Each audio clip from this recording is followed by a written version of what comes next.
Hello everyone. आज हम लोग दक्षिण भारत का संगम युग देखेंगे, ठीक है, जिसकी जानकारी संगम साहित्य से होती है। इसमें आज हम लोग इस एक वीडियो में सारी बातें बता पाना संभव नहीं है, इसलिए इसकी कुछ खास चीजों को आज हम लोग इस वीडियो के माध्यम से देखेंगे। पहला तो ये जाने कि संगम का अर्थ क्या है। तो संगम का अर्थ होता है संग या परिषद, और ऐसा कहा जाता है कि पांड्य राजाओं के संरक्षण में दक्षिण भारत में 3 संगम आयोजित की गई थी, जिसमें संकलित साहित्य को ही संगम साहित्य कहा जाता है। और संगम साहित्य के माध्यम से दक्षिण भारत के 3 राजवंशों चेर, चोल और पांड्य राज्य के संदर्भ में जानकारी मिलती है।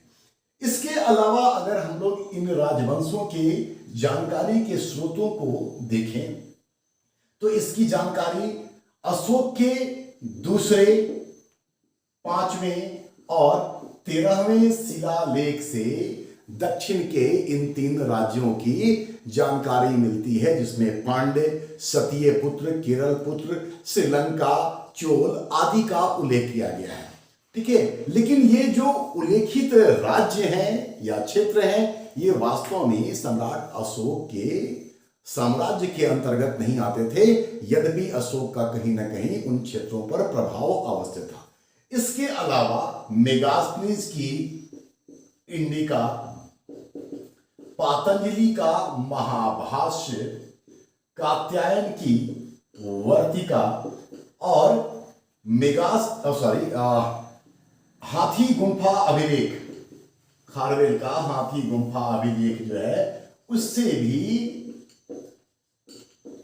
दक्षिण के इन राज्यों की जानकारी मिलती है। जैसे कि इंडिका में मेगास्थनीज ने उल्लेख किया है कि हेराक्लीज मतलब कि भगवान श्री कृष्ण की पुत्री पांडाई ने पांड्य राज्य की स्थापना की थी, ठीक है। तो ये उनकी जानकारी के स्रोत हैं। लेकिन फिलहाल हम लोग इनके भौगोलिक स्थिति, इनके राजनीतिक स्थिति, सामाजिक, आर्थिक और धार्मिक नीति के संदर्भ में नहीं, बल्कि इस वीडियो में हम लोग संगम साहित्य के संदर्भ में बात करेंगे।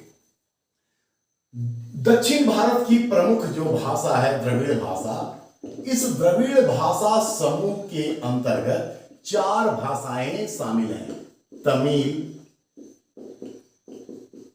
तेलुगु, कन्नड़ और मलयालम,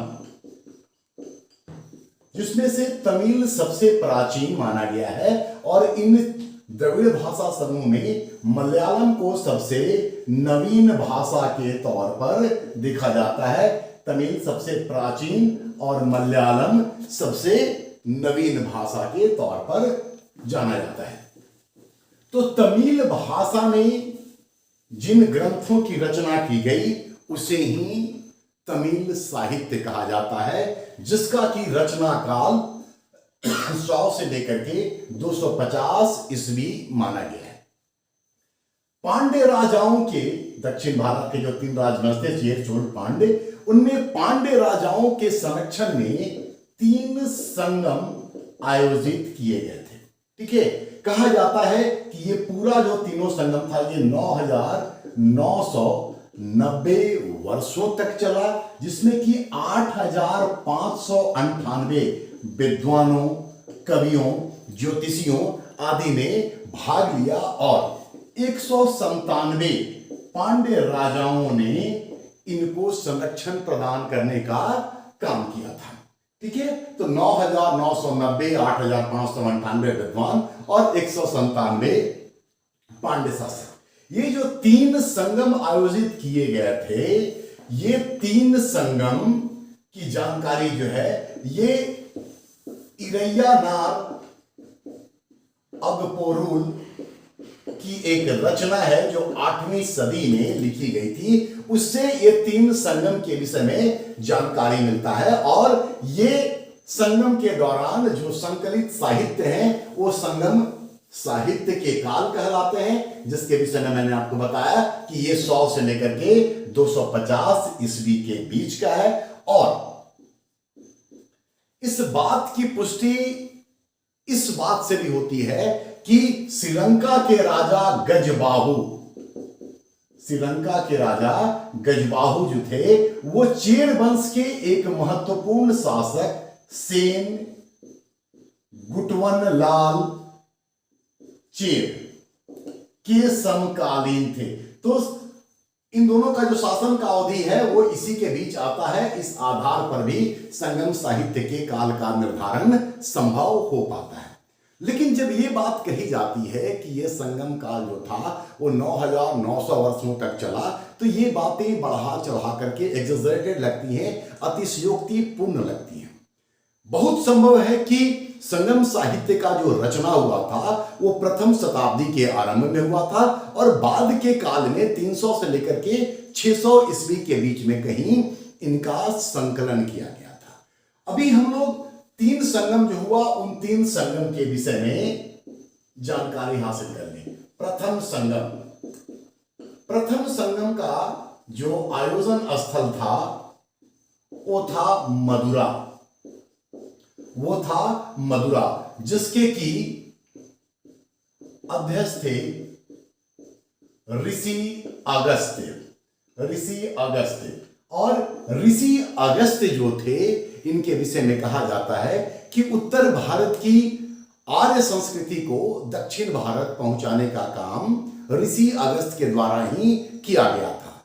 यह भी कहा जाता है कि ऋषि अगस्त्य के दक्षिण पहुंचने से पहले दक्षिण के जो लोग थे वो असभ्य थे, जबकि ऋषि अगस्त्य ने उनको सभ्य बनाने का काम किया था। पहले जो संगम हुए या पहला जो संगम हुआ उसका आज कोई भी ग्रंथ उपलब्ध नहीं है, क्योंकि संगम में जो विद्वान अपनी रचनाओं को लेकर के आते थे और संगम जब उसको पारित करता था वही रचनाएं प्रकाशित होती थी बाद के काल में, लेकिन आज उसका कोई भी ग्रंथ उपलब्ध नहीं है। ठीक है, तो पहले के बाद अब द्वितीय संगम को हम लोग देखें। द्वितीय संगम का जो आयोजन स्थल है वो है अलवय या कपाट पूरम। ठीक है, इस संगम के जो संस्थापक अध्यक्ष थे ऋषि अगस्त्य, वो भी यहां मौजूद है संस्थापक अध्यक्ष के तौर पर, जबकि कार्यकारी अध्यक्ष जो है वो है तोलकापियर।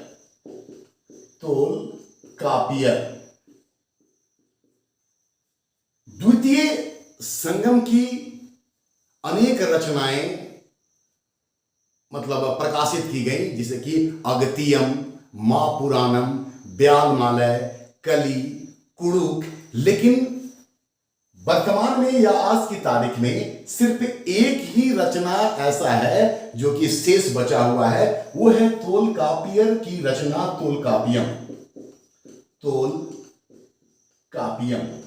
ये जो पुस्तक है या जो ग्रंथ है, ये ग्रंथ बेसिकली व्याकरण या तमिल व्याकरण से संबंधित है, लेकिन साथ ही इस पुस्तक के माध्यम से युद्ध की जानकारी मिलती है, प्रेम की जानकारी मिलती है, संगम काल में जो तीनों राजवंश थे या उस दौर में जो रीति रिवाज जो परंपराएं थी उसकी जानकारी मिलती है। और साथ ही साथ एक बड़ा ही महत्वपूर्ण तत्व नजर आता है, वो है कि पुरुषार्थ की भी जानकारी मिलती है। पुरुषार्थ के अंतर्गत धर्म, अर्थ, काम और मोक्ष आता है। ये उत्तर भारत के आर्य संस्कृति से संबंधित है, लेकिन ऋषि अगस्त्य के माध्यम से संभवतः दक्षिण पहुंचा होगा।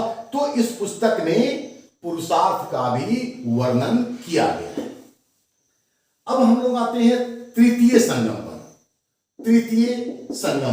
तो तृतीय संगम का जो आयोजन स्थल है वो है उत्तरी नॉर्थ मदुरा। इसके जो इसके जो अध्यक्ष हैं वो है नकीरर। तृतीय संगम के अधिकांश ग्रंथ आज की तारीख में नष्ट हो गए हैं, लेकिन 3 ग्रंथ आज भी उपलब्ध हैं। वो 3 ग्रंथ जो आज की तारीख में उपलब्ध हैं वो कौन है? तो पहला है एथुथोकई, या इसको एतु गोगई भी कहा जाता है। ठीक है, ये अष्टपदावली के नाम से भी जाना जाता है। साथ ही इसे प्राचीन तमिल साहित्य का सबसे महानतम रचना में से शामिल किया जाता है।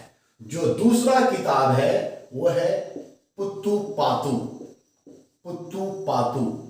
ये बेसिकली 10 ग्राम काव्य माना गया, मतलब कि काव्य रचना है। ठीक है, इसमें मुख्य रूप से प्रेम से संबंधित विषयों को रखा गया है, लेकिन इस पुत्तुपातु ग्रंथ की जो भाषा है वो अत्यंत ही गूढ़ है, क्लिष्ट है, समझ पाना थोड़ा सा इसको मुश्किल होता है। ठीक है, तीसरा जो रचना है वो है पदीने की कनक्कू। साउथ का नाम है, तमिलियन नाम है, इसलिए थोड़ा इस तरह का अटपटा है। पदीने की कनक्कू, इसमें 18 गीत के तौर पर कविताएं जो हैं वो शामिल की गई हैं। तो ये 3 रचनाएं तृतीय संगम की हैं, एतुथोकई या एतुगोगई, अष्टपदावली, पुत्तुपातु और 10 ग्राम जिसको बोलते हैं हम लोग, या पदीने की कनक्कू, ये 3 किताब। तमिल भाषा के जो कविताएं हैं, तमिल भाषा की जो कविताएं हैं, इनको हम लोग 2 भागों में बांटते हैं। एक को कहा जाता है आगम, ठीक है, दूसरे को कहा जाता है पूरन। आगम जो है ये संबंधित है आध्यात्म से, ये संबंधित है प्रेम से, जबकि पूरन जो है ये भौतिकतावादी, भौतिक तत्व से और राजा के प्रशंसा से संबंधित है। ठीक है, तो तमिल कविताएं आगम और पूरन में बटी हुई है। आगम मतलब कि आध्यात्म और प्रेम से संबंधित, और पूरा मतलब भौतिक तत्व और राजा के प्रशंसा में लिखी गई कविताएं। कविताएं जो हैं वो तमिल क्षेत्र के पृष्ठभूमि के आधार पर लिखी गई हैं। जिस तरह का क्षेत्र है उसी आधार पर कविताओं का रचना भी किया गया। जैसे कुरिंजी का मतलब होता है पहाड़ी, पालई, ठीक है, जहां कृषि भूमि के रूप में देखेंगे, मुल्लाई जंगल, नेडल, मरुदम, ऐसे करके अलग अलग जो क्षेत्र हैं उसके आधार पर कविताएं लिखी गई हैं, उसकी पृष्ठभूमि के आधार पर। तमिल साहित्य के अंतर्गत 3 तमिल महाकाव्य की बात भी होती है। तमिल महाकाव्य की बात भी होती है। वैसे तो कई सारे महाकाव्य हैं तमिल भाषा में, लेकिन 3 मुख्य रूप से परीक्षा के दृष्टिकोण से जो इंपॉर्टेंट है, जहां से प्रायः प्रश्न पूछे जाते रहे हैं, हम लोग उसको देख लें। पहले ये देख लें कि तमिल महाकाव्य की श्रेणी में कौन कौन शामिल हैं। तो पहला है शिल्पाधिकारम।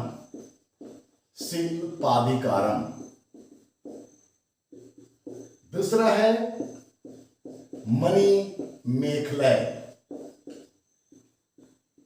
और तीसरा है जीवक चिंतामणि। इसमें हम लोग को क्या क्या जानना चाहिए? तो हम लोग को जानना चाहिए कि इसके लेखक कौन हैं और इन कहानियों के पात्र कौन हैं। तो पहला हम लोग देखिए शिल्पाधिकारम के जो लेखक हैं, ये क्वेश्चन बहुत बार एग्जामिनेशन में आ चुका है, उनका नाम है इलांगो आदिगल। और इस कहानी के जो नायक हैं, जो नायिका है और एक उपनायिका है, उसके विषय में भी देख ले। तो नायक का नाम है कोवल्लन, यहां से भी क्वेश्चन आता रहा है कि नायक कौन है। नायिका जो है वो है कन्नगी और उपनायिका है माधवी, और ये माधवी है राज नर्तकी। ये माधवी है राज नर्तकी। ये जो शिल्पादिकारम है, शिल्पादिकारम का अर्थ होता है नुपुर की कहानी। ये जो कहानी है संगम काल के तीनों राजवंशों की पृष्ठभूमि पर आधारित है, मतलब चेर, चोल और पांड्य से होता हुआ ये कहानी गुजरता है। इसके अगर कहानी को हम लोग संक्षेप में समझना चाहें तो इससे याद भी रहेगा। जैसे कुवल्लन और कन्नगी ये दोनों पति पत्नी हैं, मतलब कि दंपति हैं, और उपनायिका जैसा कि मैंने बताया कि ये राज नर्तकी है।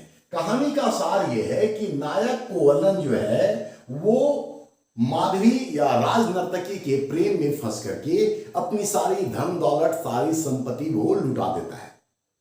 जब उसके पास कुछ भी शेष नहीं होता है तब भी उसकी पत्नी उसका साथ देती है, और बदहाली और फटेहाली के आलम में जब भूखमरी की अवस्था उनके सामने आ गई तब ये लोग मदुरा पहुंचते हैं। मदुरा जो पांड्यों की राजधानी है वहां पहुंचते हैं, और वहां जाकर के कुवल्लन अपनी पत्नी कन्नगी का नुपुर अर्थात पायल को बाजार में बेच रहा होता है।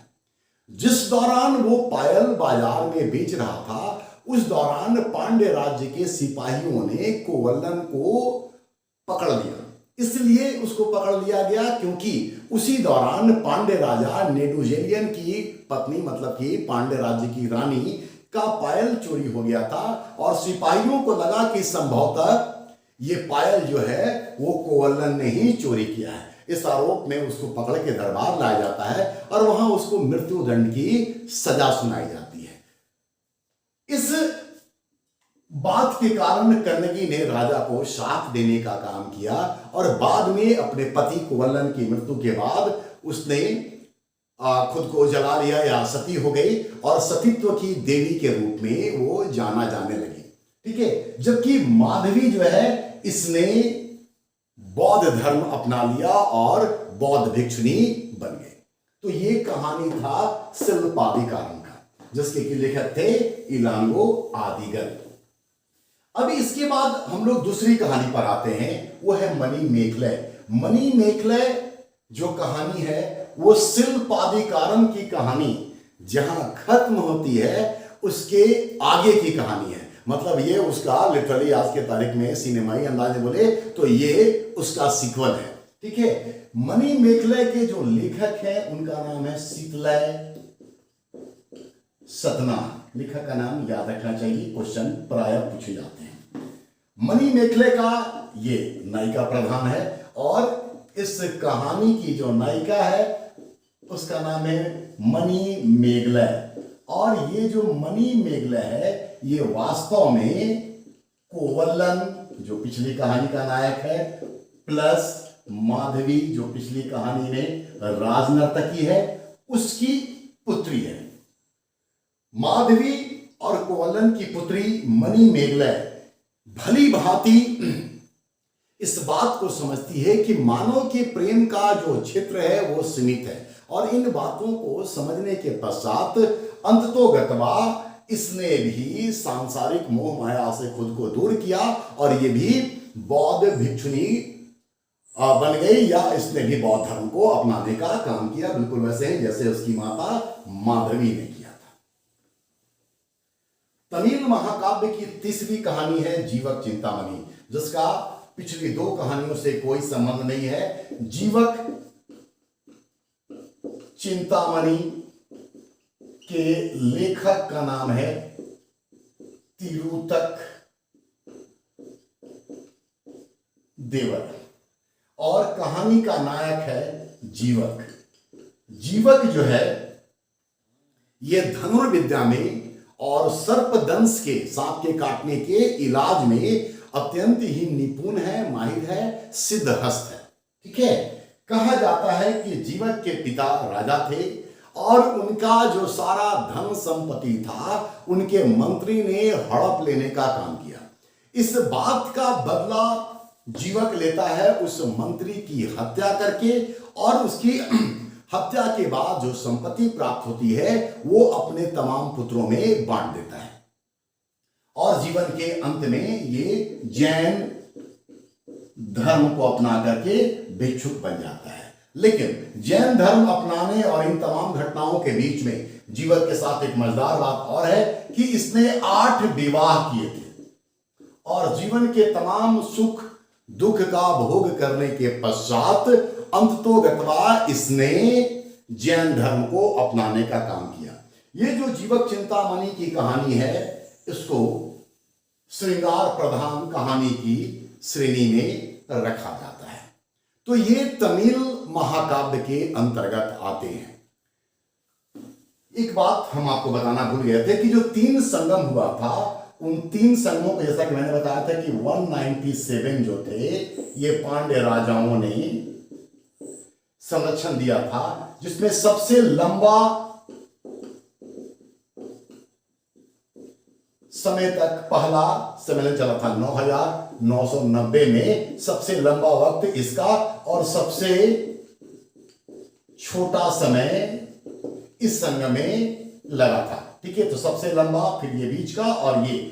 इसके साथ ही ये भी आपको बता दें कि इन 197 में से जो पांड्य राजा इनको संरक्षण प्रदान कर रहे हैं 89 मतलब 89 पांड्य राजाओं ने पहले संगम को समर्थन दिया या संरक्षण प्रदान किया। दूसरे संगम को 59 या 59 पांड्य राजाओं ने संरक्षण प्रदान किया था और तीसरे संगम को 49 या 49 राजाओं ने संरक्षण प्रदान करने का काम किया था। ठीक है, इस वीडियो में हम लोग यहीं तक इस बात को खत्म करते हैं। अगले वीडियो में हम आपको चेर, चोल और पांड्य कहाँ उनकी अवस्थिति है उसके विषय में बात करेंगे। तीनों संगम काल के जो राज्य हैं चेर, चोल और पांड्य, उनकी राजनीतिक स्थिति, उनके राजाओं के विषय में थोड़ी थोड़ी जानकारी हासिल करेंगे। उनके आर्थिक स्थिति को समझने का प्रयास करेंगे, उनकी राजनीतिक और फिर धार्मिक और सामाजिक स्थिति को हम लोग समझने का प्रयास करेंगे। परीक्षा के दृष्टिकोण से ये बड़ा महत्वपूर्ण विषय है या टॉपिक है, इसलिए कि यहां से प्राय एक तो क्वेश्चन पूछे जाते हैं और जैसा कि विद्यार्थी करते हैं संगम काल को भी छोड़ देते हैं। तमिल भाषा से जुड़ा हुआ शब्द है, लेकिन 2-3 बार इसको अगर पढ़ा जाए, शब्दों को बोल करके पढ़ा जाए, प्रोनाउंसिएशन अगर सही होने लगे तो निश्चित तौर पर संगम काल को भी याद किया जा सकता है। और ऐसे टॉपिक निश्चित तौर पर विद्यार्थी को अन्य विद्यार्थियों से कहीं ना कहीं आगे ले जाने का काम करते हैं। तो इस टॉपिक से संभवतः आपको कुछ लाभ हुआ होगा। आने वाले दिन में हम इस टॉपिक से जुड़ा हुआ बाकी बात आप तक लाने का प्रयास करेंगे। तो देखते रहिए, ठीक है। और अच्छा लगता है तो प्लीज अपना कमेंट दीजिए। अगर कोई सुझाव देना चाहते हैं तो उसका भी स्वागत है। धन्यवाद।